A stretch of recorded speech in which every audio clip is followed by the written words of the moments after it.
السلام علیکم ورحمۃ اللہ تعالی وبرکاتہ۔ نحمدہ ونصلی ونسلم علی رسولہ الکریم، اما بعد فاعوذ باللہ من الشیطان الرجیم، بسم اللہ الرحمن الرحیم۔ ان اللہ وملائکتہ یصلون علی النبی یا ایہا الذین آمنوا صلوا علیہ وسلموا تسلیما۔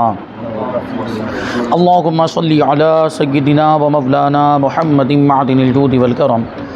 وآلہ الکرام وابنہ الکریم وبارک وسلم صلاۃ و سلاما علیک یا رسول اللہ صلی اللہ تعالی علیہ وسلم۔ جماعت کے ساتھ نماز پڑھنے کا بیان جاری ہے، اور اس سے پہلے والے درس میں قرآن مجید میں جو جماعت کے ساتھ نماز پڑھنے کا حکم آیا اس کو بیان کیا گیا، اور پانچوں نمازوں کی جماعت کی جو فضیلت ہے اس کو بھی بیان کیا گیا، اور کچھ ضروری باتیں، ضروری مسائل، اور اللہ کے نیک بندوں کو با جماعت نماز سے کیسی محبت تھی اس کو بیان کیا۔ آگے سوال یہ ہے کہ با جماعت نماز پڑھنے کا کیا ثواب ہے، یعنی جو بزرگان دین کے واقعات ہم نے سنے تو اس سے پتہ چلتا ہے کہ اس کی کتنی اہمیت ان کی نگاہوں میں تھی، تو یقیناً اس کی فضیلت کے پیش نظر اور اس میں جو عظیم ثواب ہے اس کی وجہ سے وہ با جماعت نماز کی ایسی پابندی کرتے تھے، تو وہی فضیلت اور وہ ثواب یہاں پہ بیان کیا جا رہا ہے۔ فرماتے کہ اللہ تبارک و تعالی با جماعت نماز پڑھنے والوں کو محبوب یعنی پیارا رکھتا ہے،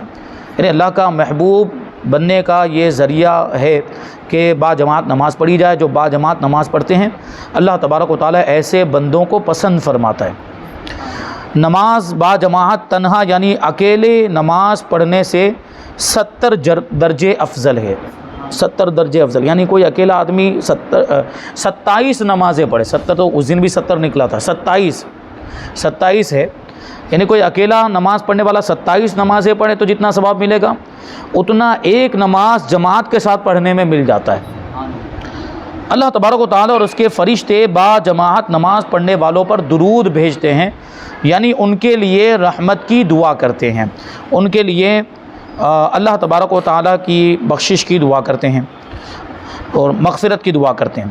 با جماعت نماز پڑھنے والا پل صراط سے بجلی کی مانند گزرے گا۔ با جماعت نماز پڑھنے والا پل صراط سے بجلی کی طرح گزرے گا۔ بجلی مطلب کتنی تیز رفتاری کے ساتھ سفر کرتی ہے، ابھی وہاں آسمان پہ چمکی اور زمین تک اس کی روشنی کتنی تیزی کے ساتھ پہنچ جاتی ہے۔ پل صراط جو جہنم کے اوپر بنا ہوا ایک پل ہے جو بال سے زیادہ باریک اور تلوار سے زیادہ تیز ہے، تو جو جماعت کے ساتھ نماز پڑھتا ہوگا وہ پل صراط سے بجلی کی طرح، یعنی یہ ادھر ابھی ادھر، یعنی فوراً گزر جائے گا اور اس کو کسی طرح کی کوئی تکلیف کا احساس نہیں ہوگا۔ کافر تو کٹ کٹ کے گر رہے ہوں گے، گنہگار ہچکولے کھا رہے ہوں گے، لیکن جو با جماعت نماز کی پابندی کرنے والا ہوگا وہ اتنی تیزی کے ساتھ گزر جائے گا۔ یہ جماعت کے ساتھ نماز پڑھنے کی فضیلت ہے۔ آگے فرماتے ہیں کہ با جماعت نماز پڑھنے والوں کی شان و شوکت دیکھ کر اہل محشر رشک کریں گے، یعنی محشر میں جو لوگ جمع ہوں گے، اب ظاہر سی بات میدان محشر میں تو سب جمع ہوں گے، سارے انسان، اولین آخرین، حضرت آدم علیہ السلام سے لے کر جب تک قیامت قائم ہوئی وہاں تک جتنے بھی لوگ آئیں گے سب میدان محشر میں جمع ہوں گے، تو اس وقت یہ با جماعت نماز پڑھنے والے جب حاضر ہوں گے تو سارے لوگ، سارے انسان ان کو دیکھ کر رشک کریں گے۔ رشک کرنے کا مطلب یہ ہوگا، مطلب یہ ہوتا ہے کہ کاش کہ یہ نعمت ہمیں بھی ملتی، ان کو جو نعمت ملی اور ان کو یہ جو مرتبہ ملا، کاش کہ یہ مرتبہ ہمیں بھی ملتا۔ ان کو دیکھ کر با جماعت نماز پڑھنے والوں کی فضیلت اور ان کے مقام و مرتبے کو دیکھ کر یہ محشر والے سارے لوگ یہ رشک کریں گے۔ فرماتے ہیں مسجد کی طرف جانے والے کے ہر قدم پر ایک درجہ بلند ہوتا ہے اور ایک گناہ مٹا دیا جاتا ہے، اور اللہ کریم اس کے لیے صبح و شام جنت میں مہمانی کا اہتمام فرمائے گا، یعنی با جماعت نماز پڑھنے والے کے لیے جنت میں صبح و شام مہمانی، وہ بھی کس کی طرف سے؟ اللہ کی طرف سے۔ تو اللہ کی طرف سے مہمانی وہ کیسی ہوگی، کیسا اس میں اہتمام انتظام ہوگا۔ آگے فرماتے ہیں کہ اگر جماعت میں ایک کی نماز قبول ہو گئی تو سب کی قبول ہے۔ جماعت کے ساتھ نماز پڑھنے کا ایک فائدہ یہ بھی ہے کہ ہم اکیلے پڑھیں تو ہم یقین کے ساتھ نہیں کہہ سکتے کہ ہماری نماز قبول ہوئی بھی کہ نہیں ہوئی، ہو سکتا ہے ہمارے منہ پر مار دی جائے یہ نماز، لیکن جماعت کے ساتھ نماز پڑھیں تو جماعت میں کثیر لوگ شامل ہوتے ہیں، تو ہو سکتا ہے کوئی اللہ کا نیک بندہ اس میں شامل ہو گیا ہو، اور اس نیک بندے کے صدقے میں ہماری نماز بھی قبول ہو جائے، اور ہماری نماز قبول ہو جائے تو پھر بیڑا پار ہے۔ فرماتے ہیں جماعت سے آدمی کو دینی پیشوا، علماء، صوفیاء کا ادب سکھایا جاتا ہے، کیونکہ جماعت کے ساتھ نماز پڑھتے تو ہمارا ایک امام ہوتا ہے جس کو ہم آگے بڑھاتے ہیں، اور وہ ہمارے لیے قابل تعظیم ہوتا ہے۔ اور امام عام طور پر کون ہوتا ہے؟ عالم ہوتا ہے، حافظ ہوتا ہے، یعنی جس نے دینی تعلیم حاصل کی ہوتی ہے۔ تو یہ جماعت سے ہمیں سبق ملتا ہے کہ یہ علماء اور یہ صوفیاء کرام یہ ہمارے پیشوا ہیں اور ہمارے مقتدی ہیں اور ہمارے لیے قابل تعظیم، یہ سبق ہمیں ملتا ہے جماعت سے، ان کا ادب ہمیں سیکھنے کو ملتا ہے۔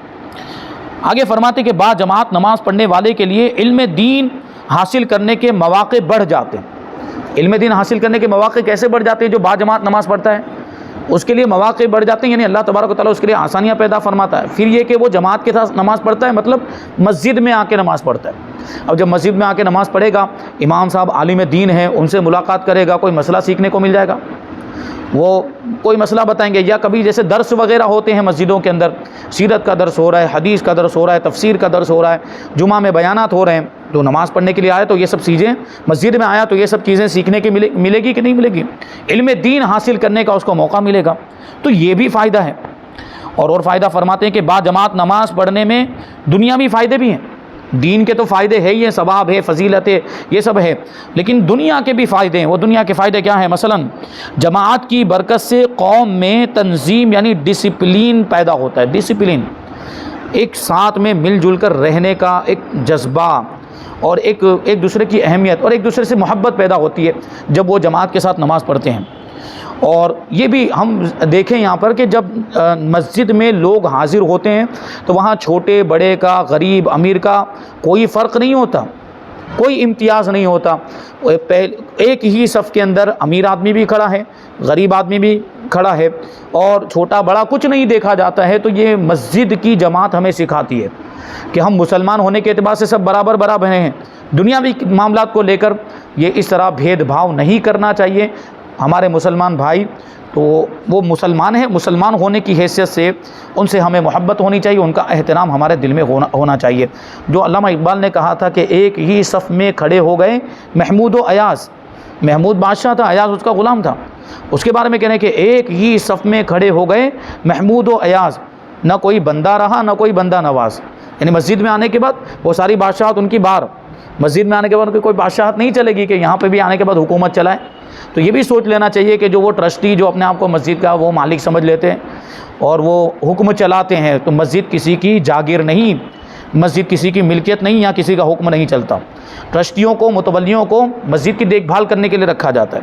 مسجد کی حفاظت کے لیے رکھا جاتا ہے، نگرانی کے لیے۔ وہ اس کے مالک نہیں ہوتے کہ اس پر حکم چلائیں گے، اور اگر ایسا کوئی کرتا ہے تو وہ بہت بڑا مجرم ہے۔ جو مسجد کا اپنے آپ کو مالک سمجھے تو یہ بہت بڑا مجرم ہے، اور اس کو نکالنے کا حکم ہے، ایسے شخص کو متولی سے ہٹانے کا حکم ہے۔ تو اس سے ڈسپلن پیدا ہوتا ہے، اور جماعت کی برکت سے آپس میں اتفاق اور اتحاد بڑھتا ہے۔ قوم میں پابندی اوقات کی عادت پڑ جاتی ہے کہ سب لوگ وقت جماعت پر دوڑتے یعنی جلدی کرتے ہوئے آ جاتے ہیں، تو وقت کی پابندی کا بھی اس طریقے سے ایک جذبہ پیدا ہوتا ہے۔ اور فرماتے ہیں کہ جماعت سے متکبرین یعنی مغرور، گھمنڈی لوگوں کا غرور ٹوٹ جاتا ہے، کہ جہاں بادشاہ کو فقیر کے ساتھ کھڑا ہونا پڑتا ہے، بادشاہ بھی آئے تو اس کے بغل میں آ کر اگر فقیر، تو وہ ہٹا نہیں سکتا کہ چل ہٹ جائے یہاں سے، کہ میں یہ صف میں کھڑا ہوں تو اس میں مالدار ہی لوگ کھڑے ہوں گے، ایسا کوئی کر سکتا ہے؟ کسی کو ایسا کرنے کی اجازت نہیں ہے، کوئی بھی آ کر کھڑا ہو جائے، بس ہاں یہ کہ سنی مسلمان ہو وہ، تو اس کو کسی بھی صف میں کھڑا ہونے کی اجازت، کسی کے بھی بغل میں، کسی کے بھی پہلو میں، چاہے وہ مالدار ہو یا بادشاہ ہی کیوں نہ ہو، کسی کو بھی کھڑا ہونے کی اجازت ہے۔ اب کہتے ہیں کہ یہ تو فائدے بتا دیے گئے، اب جماعت کے ساتھ نماز نہ پڑھنے کے نقصانات بھی ہیں۔ فرماتے ہیں شرعی مجبوری کے بغیر ایک بار بھی جماعت چھوڑنے والا گنہگار ہے، اور جماعت چھوڑنے والے پر شیطان غالب آ جاتا ہے، شیطان قابو پا لیتا ہے اور اس پر اپنا قبضہ جما لیتا ہے۔ اور تجربے سے یہ بات معلوم ہوئی ہے کہ جماعت نکل جانے کی صورت میں کچھ لوگ ٹال مٹول کرنے لگتے ہیں، نتیجہ یہ ہوتا ہے کہ معاذ اللہ کبھی ان کی نماز قضا ہی ہو جاتی، یعنی جماعت چھوٹ گئی اور بہانے بنانے لگتے ہو۔ اور پھر کبھی ایسا ہوتا ہے کہ وہ بہانے بنانے کے چکر میں، یعنی جماعت چھوٹ گئی تو آدمی سوچتا ہے کہ جماعت چلی گئی تو چلو نا اب تھوڑی دیر، جماعت تو چلی گئی ہے اب تھوڑی دیر اور رک کر جاتے ہیں، تھوڑی دیر اور جا کر پڑھ لیں گے بعد میں، اب تو جماعت تو حاصل ہو ہی نہیں سکتی. تو ایسے وہ چکر میں مطلب تاخیر کرتا ہی رہتا ہے اسی سوچ میں، اور شیطان اس کو بہکاتا رہتا ہے یہاں تک کہ اس کی نماز قضا ہی ہو جاتی ہے، یعنی نماز کا وقت ہی نکل جاتا ہے. آگے فرماتے ہیں کہ جو تکبیر یعنی اقامت سن کر جماعت کے لیے حاضر نہ ہو، حدیث پاک میں اسے بدبخت کا مطلب ہوتا ہے بد نصیب، نامراد، محروم ہو جانے والا، یعنی اللہ کی رحمت سے محروم ہونے والا، ظالم، ظلم کرنے والا، بلکہ ازلم یعنی بہت بڑا ظالم، اور منافق فرمایا گیا. سب سے بڑی بات تو ہے کہ منافق، کہ اگر ایمان مضبوط ہوگا تو وہ جماعت سے نماز کیوں چھوڑے گا؟ تو ایمان، یہ بات آ جاتی ہے نا کہ مطلب بار بار کہنے کی ضرورت پڑتی ہے نماز پڑھو، پھر بھی نماز نہیں پڑھتے، اور علماء سمجھاتے ہیں، اصلاح کرتے ہیں، لیکن پھر بھی ماننے کے لیے تیار نہیں ہوتے. جبکہ ایک مومن کے لیے اتنا ہی کافی ہونا چاہیے، ایمان والے کے لیے، کہ اللہ نے نماز پڑھنے کا حکم دیا ہے، تو اس کے ذہن میں تو یہ تصور ہونا چاہیے نا کہ میرے رب نے مجھے حکم دیا ہے، تو مجھے اب کسی اور کے کہنے کی ضرورت ہی نہیں ہے، کسی عالم کے سمجھانے کی ضرورت ہی نہیں ہے، میرے لیے تو بس یہی کافی ہے کہ قرآن میں نماز پڑھنے کا حکم آ گیا تو مجھے نماز پڑھنی ہے. پھر بھی لوگ نماز نہیں پڑھتے ہیں. تو بہرحال یہ منافقوں کا طریقہ ہے، نماز چھوڑ دینا، جماعت کے ساتھ نماز نہیں پڑھنا. منافقین یہ جماعت سے بھاگتے تھے، اور اگر کبھی نماز پڑھنے کے لیے آ بھی گئے تو سستی کے ساتھ نماز پڑھتے تھے. تو ہمارے بھی یہی حالات ہیں، یعنی منافقوں والا طریقہ ہم نے اپنا لیا ہے. نماز پڑھو تو دل سے پڑھو، خشوع و خضوع کے ساتھ پڑھو، اور ایسی ہی نماز کا فائدہ ہے. آگے فرماتے ہیں کہ نماز تنہا نماز پڑھنے والا با جماعت نماز پڑھنے والے کا درجہ نہیں پا سکتا، خواہ ایک نماز کو 27 مرتبہ ہی کیوں نہ پڑھ لے. لیکن جماعت کے ساتھ نماز پڑھنے میں جو فضیلت ہے وہ جماعت کے ساتھ نماز پڑھنے میں ہی ملے گی. اب آدمی اکیلا چاہے جتنی بھی نمازیں پڑھ لے، یا ایک نماز کو 27 مرتبہ پڑھے، پھر بھی وہ اتنا ثواب نہیں ملے گا، جیسے وہ ایک بزرگ کا واقعہ اس سے پہلے بھی گزرا. تو یہاں پر یہ باتیں بیان کی گئی جماعت کے تعلق سے، اور جماعت کے ساتھ نماز پڑھنے کی فضیلتیں، اس کے فائدے، اور جماعت کے ساتھ نماز نہ پڑھنے کے نقصانات بھی بیان کیے گئے. اب پہلی صف میں نماز پڑھنے کا بیان، یعنی جماعت میں آ تو گئے، ہم کسی بھی صف میں شامل ہو جائیں تو جماعت مل جاتی ہے، لیکن پہلی صف میں نماز پڑھنا تو اس کی اور زیادہ فضیلت ہے. پہلی صف میں، اور جو امام سے جتنا زیادہ قریب ہوگا اس کو اتنا ہی زیادہ ثواب ملتا ہے. تو پہلی صف کے بارے میں فرماتے ہیں، سورہ حجر پارہ نمبر 14 آیت نمبر 24 میں ہے، وَلَقَدْ عَلِمْنَا الْمُسْتَقْدِمِينَ مِنْكُمْ وَلَقَدْ عَلِمْنَا الْمُسْتَأْخِرِينَ، اور بے شک ہمیں معلوم ہے جو تم میں آگے بڑھے، اور بے شک ہمیں معلوم ہے جو تم میں پیچھے رہے. تو جو پہلی والی صف میں ہے اس کا مطلب یہ ہے کہ وہ آگے بڑھے ہوئے ہیں، اور جو پیچھے ہیں مطلب وہ پیچھے رہنے والے ہیں. تو اللہ تبارک و تعالیٰ سب کو جانتا ہے، کون پہلی صف میں نماز پڑھ رہا ہے، کون پیچھے والی صف میں نماز پڑھ رہا ہے. پروردگار سے تو کچھ بھی پوشیدہ نہیں، وہ تو ساری باتوں کو جانتا ہے. اللہ تبارک و تعالیٰ سے تو دل کی کیفیت بھی پوشیدہ نہیں، کون کس کیفیت کے ساتھ نماز پڑھ رہا ہے، دل سے پڑھ رہا ہے، خلوص کے ساتھ پڑھ رہا ہے، خشوع و خضوع کے ساتھ پڑھ رہا ہے، یا ویسے ہی کھڑا ہو گیا، یا بازار میں اس کا دماغ گھوم رہا ہے، دھیان کہیں اور ہے. نماز پڑھ تو رہا ہے مسجد میں جسم کے ساتھ موجود، لیکن اس کا دماغ کہیں اور ہے، ذہن کہیں اور ہے. تو اس طرح کے بھی حالات ہوتے ہیں، وسوسے آ رہے ہیں، برے خیالات آ رہے ہیں. تو یہ سب باتیں اللہ تبارک و تعالیٰ سے پوشیدہ نہیں. حضرت عبداللہ ابن عباس رضی اللہ تعالیٰ عنہما سے روایت ہے کہ نبی کریم صلی اللہ علیہ وسلم نے پہلی صف کے فضائل بیان فرمائے تو صحابہ کرام علیہم رضوان صف اول حاصل کرنے میں نہایت کوشش کرنے لگے. صحابہ کرام کا تو حال ہی یہ تھا، صحابہ کرام کی شان ہم کیا بیان کر پائیں گے. صحابہ کرام حضور پاک صلی اللہ علیہ وسلم کی زبان سے کوئی جملہ بس نکلے، کوئی حکم حضور صادر فرمائے، ادھر عمل کرنا شروع کر دیتے تھے. ادھر حضور نے حکم دیا، ادھر عمل کرنا شروع، گویا کہ تیار رہتے تھے کہ حضور ہمیں کچھ حکم دیں اور ہم اس پر عمل کرنے لگے. بالکل بھی توقف نہیں کرتے تھے، بالکل بھی کچھ سوچتے نہیں تھے کہ عمل کرنا چاہیے کہ نہیں کرنا چاہیے، عمل کریں گے تو فائدہ ہوگا کہ نقصان ہوگا. ارے حضور فرما رہے ہیں تو فائدہ ہی ہوگا، اور اگر فائدہ نہ بھی ہو ہمیں تو عمل کرنا ہے. بس حضور نے فرما دیا، سمعنا واطعنا. یہ صحابہ کرام کا طریقہ تھا، ہم نے سنا اور ہم نے اطاعت کرنا شروع کر دیا، ہم نے اس کو مان لیا اور ہم نے اس پر عمل کرنا شروع کر دیا. یہ صحابہ کرام کا طریقہ تھا، بغیر چونو چرا کے، بغیر سوال جواب کے فوراً عمل کرنا شروع کر دیتے تھے.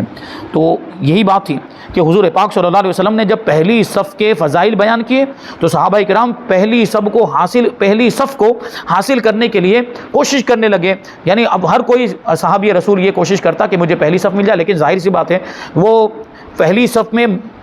مخصوص مقدار میں ہی لوگ آ سکتے ہیں، سب تو پہلی صف میں نہیں آ سکتے. تو جو پہلے پہنچ گیا اس کو پہلی صف مل جائے گی، لیکن جو نہیں پہنچ پایا اس کو نہیں مل پائے گی. تو اس طرح کوشش کرتے تھے، پھر بھی صحابہ کرام کے ان کو پہلی صف مل جائے، کوشش کرنے لگ گئے، اور ان کا ازدحام یعنی ہجوم ہونے لگ گیا، ایک ساتھ میں سب پہنچ جاتے تھے کہ ہمیں پہلی صف مل جائے، تو بھیڑ جمع ہو جاتی تھی۔ اور جن حضرات کے مکان مسجد شریف سے دور تھے، مسجد نبوی سے دور تھے، سوچیں کہ جماعت کے ساتھ نماز پڑھنے کی ان کے دل میں کیسی محبت تھی، اور پہلی صف حاصل کرنے کا جذبہ کیسا تھا کہ جن کے گھر دور تھے مسجد نبوی سے، جن کے مکانات دور تھے، وہ اپنے مکان بیچ کر قریب میں مکان خریدنے پر بھی آمادہ ہو گئے، یعنی دور والا مکان بیچ کر مسجد نبوی کے قریب مکان خریدنے کے لیے آ گئے تاکہ صف اول میں جگہ ملنے سے کبھی محروم نہ ہو۔ یہ صحابہ کرام کا عمل کا جذبہ۔ تو اس پر یہ آیت کریمہ نازل ہوئی اور انہیں تسلی دی گئی کہ ثواب نیتوں پر ہے، نیتوں پر ثواب ہے، یعنی آپ جماعت حاصل کرنے کی نیت سے آئیں، آپ اپنی پوری کوشش کریں، پہلی صف مل جائے آپ اپنی پوری کوشش کریں، نہیں مل پائی آپ نے تو اپنے اعتبار سے پوری کوشش، آپ نے کوئی کوتاہی نہیں کی تو ثواب مل جائے گا۔ تو یہ بات ہے، تو نیتوں پر ثواب کا دار و مدار ہے۔ اللہ تبارک و تعالیٰ اگلوں کو بھی جانتا ہے، اور جو مجبوری کی وجہ سے پیچھے رہ گئے ہیں ان کو بھی جانتا ہے، اور ان کی نیتوں سے بھی خبردار ہے، اس پر کچھ بھی مخفی نہیں، اللہ تبارک و تعالیٰ پر کچھ بھی پوشیدہ نہیں ہے۔ آگے فرماتے ہیں، سوال ہے کہ پہلی صف میں نماز پڑھنے کے بارے میں حدیث پاک میں کیا ارشاد فرمایا گیا؟ جواب، حضرت ابو ہریرہ رضی اللہ تعالیٰ عنہ سے روایت ہے کہ رسول اکرم صلی اللہ علیہ وسلم نے فرمایا کہ اگر لوگوں کو معلوم ہو جائے کہ اذان دینے اور پہلی صف میں بیٹھنے کا کتنا اجر ہے، کتنا ثواب ہے، اور انہیں قرآن اندازی کرنے کے سوا ان کاموں کا موقع نہ ملے تو وہ ضرور قرآن اندازی کریں گے۔ قرآن اندازی کرنے کا کیا مطلب؟ وہ چٹھیاں بنائی جاتی، چٹھیوں پہ نام لکھا جاتا ہے۔ کبھی کسی معاملے کے اندر ہمیں مختلف افراد میں سے چند لوگوں کو چننا ہو یا ایک آدمی کو چننا ہو، اور وہاں کوئی وجہ ترجیح نہ ہو، یعنی کوئی کسی ایک کو اس میں چننے کے لیے کوئی وجہ نہ مل رہی ہو، کوئی اس کو کیوں چنا جائے، اس میں کیا فضیلت ہے، سب برابر والے ہوں، تو وہاں قرآن اندازی کی جاتی ہے، وہ چٹھی ڈالی جاتی ہے، پھر وہ ایک چٹھی اٹھائی جاتی ہے، جس کا نام آتا ہے اس کو پھر موقع دیا جاتا ہے۔ تو یہاں یہ حدیث پاک کے اندر فرما رہے ہیں کہ اگر لوگوں کو پتہ چل جائے کہ اذان دینے میں کیا ثواب ہے اور پہلی صف میں نماز پڑھنے میں کیا ثواب ہے، تو لوگ قرآن اندازی کریں گے اس میں۔ اگر ان کو قرآن اندازی کرنے کا موقع ملے تو وہ قرآن اندازی کریں گے، اور قرآن اندازی کرنے کے بعد وہ جس کا نام نکلے گا پھر وہ پہلی صف میں شامل ہوگا۔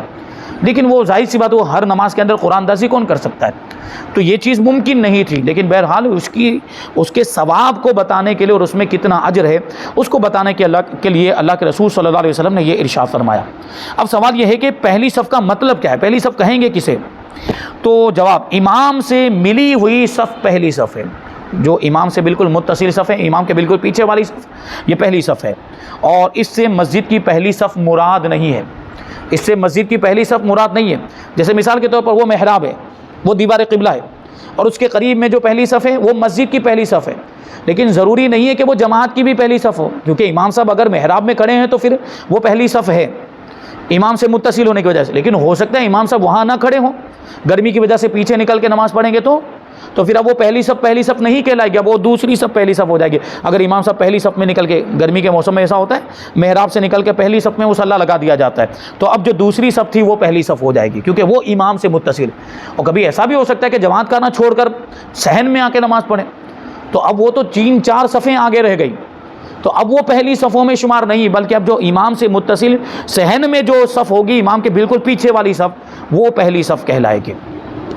اب یہاں پہ فرماتے ہیں کہ پہلی صف میں نماز پڑھنے کے بارے میں کچھ احکام بتا دیجئے، کچھ ضروری مسائل بیان کر دیں۔ جواب دیتے ہیں کہ عام نماز میں پہلی صف افضل ہے، یعنی جو عام طور پر 5 وقت کی نمازیں پڑھی جاتی ہے یا جمعہ اور عیدین کی نماز، ان نمازوں میں پہلی صف ہی افضل ہے، لیکن نماز جنازہ میں آخری صف افضل ہے۔ نماز جنازہ میں اس کا الٹا ہے، جو پیچھے جتنا زیادہ پیچھے جائے گا اس کو اتنا زیادہ ثواب ملے گا اور اتنی زیادہ فضیلت ملے گی۔ نماز جنازہ کے اندر یہ حکم ہے۔ دوسرا حکم بیان کرتے ہیں کہ جب تک پہلی صف دونوں کونوں تک پوری نہ ہو جائے، جان بوجھ کر پیچھے نماز شروع کر دینا ناجائز اور گناہ ہے۔ ہم نے دیکھا ہے بہت سے لوگوں کو کہ ابھی پہلی صف میں جگہ باقی ہوتی پھر بھی دوسری صف میں وہ کھڑے ہو جاتے ہیں اور دوسری صف بنانا شروع کر دیتے ہیں، جبکہ یہ درست نہیں، یہ ناجائز و گناہ ہے۔ پہلے آگے والی صف کو مکمل کرو، یہ صرف پہلی صف کے بارے میں نہیں ہے، پہلی صف کو مکمل کرنا ہے، پھر دوسری والی صف کو مکمل کرنا ہے، پھر یہ نہیں، ترتیب کے ساتھ صفیں مکمل کرتے ہوئے چلے جائیں، دونوں کناروں تک یہ صفیں مکمل ہوں، اس کے بعد ہی پیچھے کی صف لگانے کی اجازت ہے، ورنہ وہ جو آگے کی صف میں جگہ خالی ہونے کے باوجود پیچھے کھڑے ہو جاتے ہیں وہ گنہگار ہوتے ہیں۔ اور یہ عمل جو ہے ایسا کرنا یہ مکروہ تحریمی ہے، ایسا کرنے کی ہرگز اجازت نہیں ہے۔ پہلے آگے والی صفوں کو مکمل کریں۔ اور اسی وجہ سے آپ کو ایک مسئلہ بتاؤں کہ نمازی کے آگے سے گزرنا گناہ ہے، لیکن اگر کوئی یہ آگے صف میں جگہ چھوڑ کر پیچھے والی صف میں کھڑا ہو گیا تو وہاں بعد میں آنے والے کو اجازت ہے کہ نمازیوں کے آگے سے گزر کر جا کے وہ خالی جگہ کو پر کرے، اس کو اجازت ہوگی، جبکہ نمازی کے آگے سے گزرنے کی اجازت نہیں۔ لیکن یہ شخص جو بعد میں آیا، اس نے دیکھا کہ پیچھے لوگ کھڑے ہو گئے لیکن آگے والی صف میں جگہ ہے، وہ چیر کر جائے گا، سب کو ہٹا کے بھی جا سکتا ہے، اس کو اجازت، کیونکہ انہوں نے خود اپنا حق جو ہے وہ ساقط کیا۔ یہ جو نمازی کے آگے سے نہ گزرے ان کا حق تھا، لیکن یہ خود آگے جا کے کھڑے کیوں نہیں ہوئے؟ تو انہوں نے خود اپنا حق ساقط کر دیا ہے، تو اب بعد میں آنے والے کو اجازت ہوگی، وہ جا کر آگے ان کی صفوں میں سے جا کر وہ آگے والی صف کی جگہ کو مکمل کرے گا۔ فرماتے ہیں کہ پہلی صف میں جگہ باقی ہے اور لوگوں نے دوسری صف بنا لی، وہی مسئلہ آیا۔ اب جو شخص آیا اسے اجازت ہے کہ دوسری صف کو چیر کر جائے اور پہلی صف کی خالی جگہ کو پر کرے، یہ اس کو اجازت ہے۔ بہرحال ابھی یہاں پہ اور باتیں پہلی صف کے تعلق سے باقی ہے، جیسے کہ پہلی صف میں نماز پڑھنے کے فائدے کیا ہیں، اور پہلی صف سے اگر کوئی غفلت برتے، یعنی جان بوجھ کر پہلی صف میں جگہ ہونے کے باوجود بھی وہ پہلی صف میں نہ جائے، بیٹھا رہے، انتظار کرتا رہے کہ پہلی صف مکمل ہو جائے گی تو دوسری صف میں کھڑا ہوگا، تو اس طرح کرنے والے کے تعلق سے، غفلت برتنے والے کے تعلق سے کیا حکم ہے؟ اور پھر اس کے بعد کیونکہ صف کی بات آ گئی، صفیں درست کرنا بھی بہت ضروری ہے، تو صفیں درست کرنے کا مطلب کیا ہوتا ہے اور اس کا حکم کیا ہے، اس کے تعلق سے ضروری مسائل انشاءاللہ تبارک و تعالی ہم آئندہ درس میں شامل کریں گے۔ اللہ تبارک و تعالی کی بارگاہ میں دعا ہے کہ جو کچھ بھی بیان ہوا اس پر ہم سب کو عمل کرنے کی توفیق عطا فرمائے۔ وما علینا الا البلاغ۔ السلام علیکم۔